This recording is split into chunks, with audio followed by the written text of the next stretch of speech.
Coming up on 5 Minute News. Judge blocks expulsions of unaccompanied children under Trump's border rules.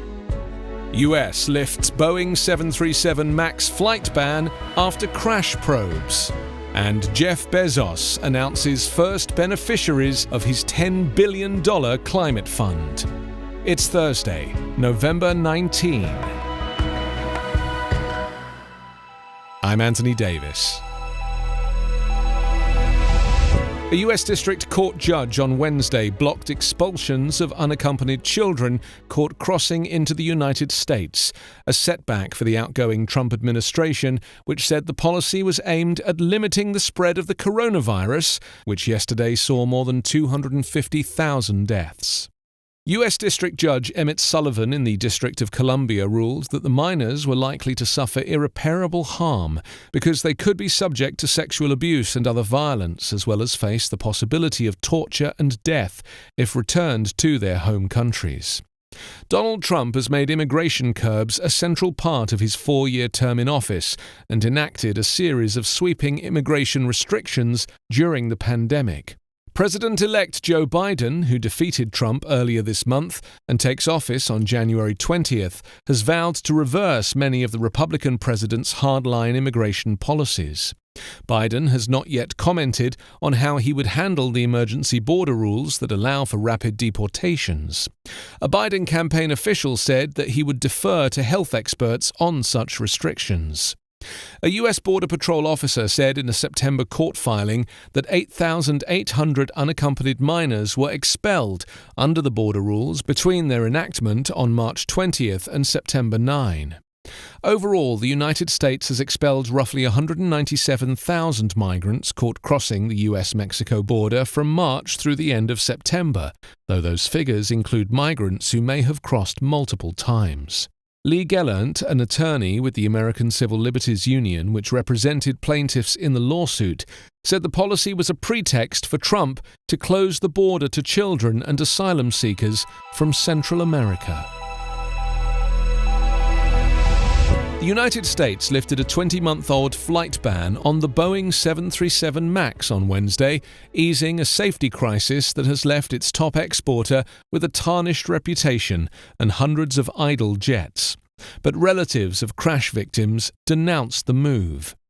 U.S. Federal Aviation Administration Chief Steve Dickson signed an order lifting the longest jet grounding in commercial aviation history, and the agency released final details of the software and training upgrades Boeing and airlines must complete before carrying passengers. The 737 MAX crashes in Indonesia and Ethiopia killed 346 people within 5 months in 2018 and 2019. In a show of independence, Canada and Brazil said on Wednesday they were continuing their own reviews but expected to conclude the process soon, illustrating how the 737 MAX crashes upended a once US-dominated airline safety system in which nations large and small for decades moved in lockstep with the FAA. Questions remain over how quickly other regulators, especially in China, will lift their flight bans. Families of the Ethiopian crash victims said in a statement they felt sheer disappointment and renewed grief following the FAA's decision to return the aircraft to service. The FAA is requiring new pilot training and software upgrades to deal with a stall prevention system called MCAS, which in both crashes repeatedly pushed down the jet's nose as pilots struggled to regain control but didn't have the training to know why the aircraft was behaving this way. The FAA, which has faced accusations of being too close to Boeing in the past, said it plans in-person inspections of some 450 737 MAXs built and parked during the flight ban, which could take at least a year to complete, prolonging the jet's deliveries.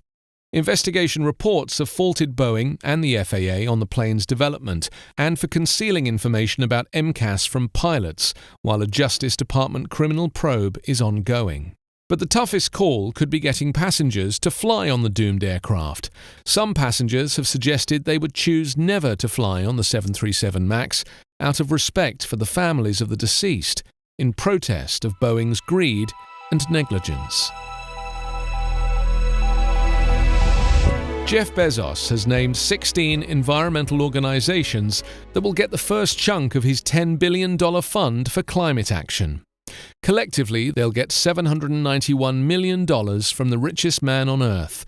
I've spent the past several months learning from a group of incredibly smart people who've made it their life's work to fight climate change and its impact on communities around the world, Bezos said on Instagram. I'm inspired by what they're doing and excited to help them scale. The Amazon CEO announced the creation of his personal $10 billion Bezos Earth Fund in February.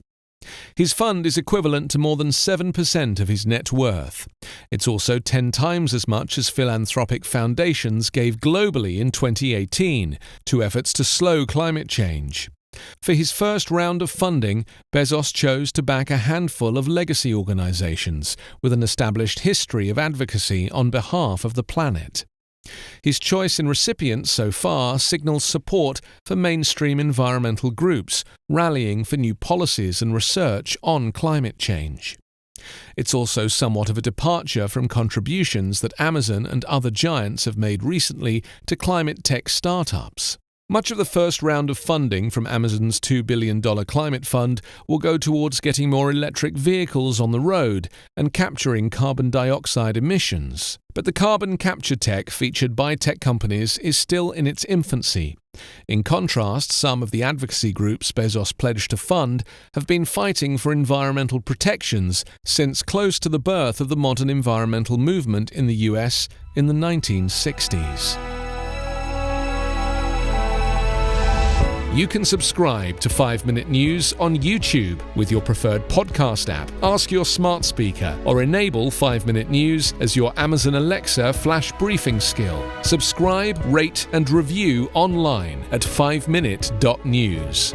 5-Minute News is an Evergreen podcast covering politics, inequality, health, and climate, delivering independent, unbiased, and essential world news daily.